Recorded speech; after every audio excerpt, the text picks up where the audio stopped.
હાલે વાંચવા ધ્યાન દેજે, હમણાં બોર્ડની પરીક્ષા આવી જાય. હરખાય વાંચજે. સલાહ નહીં સહકાર આપવો. તું જયારે 10માં હતો ને ત્યારે તું આખો દી મોબાઈલ જ ટીચતો. માસ પ્રમોશન થી પાસ થવા વાળો. માસ પ્રમોશન હતો તો શું થયું? છેલ્લા દિવસ સુધી મહેનત તો કરી. એ તો ખબર હે કેવી મહેનત કરી હતી.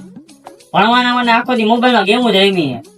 ભાઈ તમને કે વાંચવામાં ધ્યાન દેજો, બોર્ડ ની પરીક્ષા આવે છે રે. એ તો સારું છે તારા નસીબ હારા હતા એટલે માસ પ્રમોશન મળી ગયું, બાકી તો ફેલ જ થવાનો હતો. તું શાંતિથી બોલજો, નકર હમણાં પપ્પાને બોલાવું. એટલે ભાઈ તું ધમકી કોને દે? ઉપર પપ્પાને બોલાવું. એ પપ્પા, તમારા મોટા બેરોજગાર વાંઢા પુત્રને કઈ સમજાવો. હાલે ધીરજ રાખીને બોલજે હો. હવે ધીરજ ગયો તેલ પીવા. ના તેલ તો મોંઘો કા, રેવા દે કેન્સલ. બહુ બોલતા શીખી ગયો કા હમણાં? એ તો ખાલી હે ને બોલતા શીખો દીદી, હે ને હાથ ચાલે શીખી ગયો ને તેથી એક ઢીકા ભેગો પાડી દેવાનો. તું તો ધ્યાનમાં જ છો. તારે થાય નહીં, કર લેજે. હાલ મારા રૂમ માંથી નીકળ, હાલ ફટાફટ નીકળ.